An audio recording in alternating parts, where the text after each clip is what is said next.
অভিশপ্ত অতীত। আমি অ্যানাবেল। আমার আর আমার ভাই ব্র্যান্ডনের জীবন বিলাসিতায় ভরা ছিল। আমাদের বাবা ছিলেন ধনী ও প্রভাবশালী, আর আমরা ছিলাম অবাধ্য ও উদ্ধত। চাকরবাকরদের ভয় দেখানো ছিল আমাদের নিত্যদিনের খেলা। কিন্তু বাবার ব্যক্তিগত শেফ মিস্টার ওয়েলশ আমাদের শাসন করার চেষ্টা করতেন। একদিন বাবার জন্মদিনের কেক নষ্ট করে আমরা তাকে বিপদে ফেলে দিলাম। বাবা এর জন্য তাকে চাকরিচ্যুত করলেন, আর আমরা এতে আনন্দিত হলাম। কিন্তু আমাদের এই আনন্দ স্থায়ী হয়নি। বাবা একদিন জালিয়াতির অভিযোগে গ্রেপ্তার হলেন। তার সব সম্পত্তি বাজেয়াপ্ত হল, আর আমরা পথে বসে গেলাম। মা এই ধাক্কা সামলাতে পারলেন না, মানসিক ভারসাম্য হারিয়ে হাসপাতালে চলে গেলেন। আমাদের ঠাঁই হল একটি নোংরা মোটেলে। ঠিক তখনই মিস্টার ওয়েলশ আবার আমাদের জীবনে ফিরে এলেন। তিনি আমাদের দত্তক নিলেন, যদিও একসময় আমরা তার জীবন দুর্বিষহ করে তুলেছিলাম। আমরা কৃতজ্ঞ ছিলাম, কিন্তু তার ছেলে ডিয়েগো আমাদের ক্ষমা করেনি। স্কুলে সে আমাদের জীবন দুর্বিষহ করে তুলল।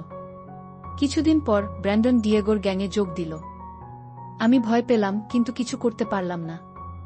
সেই সময় আমি থিয়েটারে অভিনয় শুরু করি, যা আমার জীবনের একমাত্র আশার আলো হয়ে উঠল।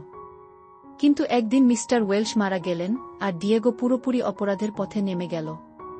আমি সিদ্ধান্ত নিলাম নিউ ইয়র্ক চলে যাব। ব্র্যান্ডনও রাজি হল, কিন্তু চলে যাওয়ার আগের রাতে সে ধরা পড়ল চুরি করতে গিয়ে। আমি হতাশ হয়ে স্টেশনে পড়ে গিয়ে আহত হলাম। পিঠে জখম হয়ে দাগ পড়ে গেল। বছর কেটে গেল। আমি নিউ ইয়র্কে পড়াশোনা ও থিয়েটারে মন দিলাম। একদিন রহস্যময়ভাবে এক রেস্তোরাঁয় আমাকে ডাকা হল। গিয়ে দেখি ডিয়েগো। সে আমাকে বিলাসবহুল জীবন ও ব্রডওয়েতে সুযোগ দেওয়ার প্রস্তাব দিল। আমি প্রত্যাখ্যান করলাম। তারপর থেকেই আমার জীবনে বিপদ আসতে লাগল। ছাত্রাবাস থেকে বের করে দেওয়া হলো, চাকরি গেল, এমনকি থিয়েটার থেকেও বাদ পড়লাম, শুধুমাত্র পিঠের দাগের কারণে। পরে জানতে পারলাম এর পেছনে ডিয়েগোর হাত ছিল। আমি ফিরে গেলাম ব্র্যান্ডনের কাছে সত্য জানতে। সে বলল ডিয়েগো তাকে ফাঁসিয়ে দিয়েছিল, যাতে সে জেলে যায় আর আমি ডিয়েগোর উপর নির্ভরশীল হই। আমি ক্ষুব্ধ হয়ে ডিয়েগোর দেয়া সব সুযোগ প্রত্যাখ্যান করলাম।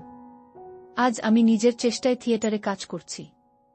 ব্র্যান্ডন মুক্ত হয়ে নিউ ইয়র্কে এসেছে। কিন্তু একদিন আবারও রহস্যময় এক ফুলের তোড়া এলো আমার কাছে।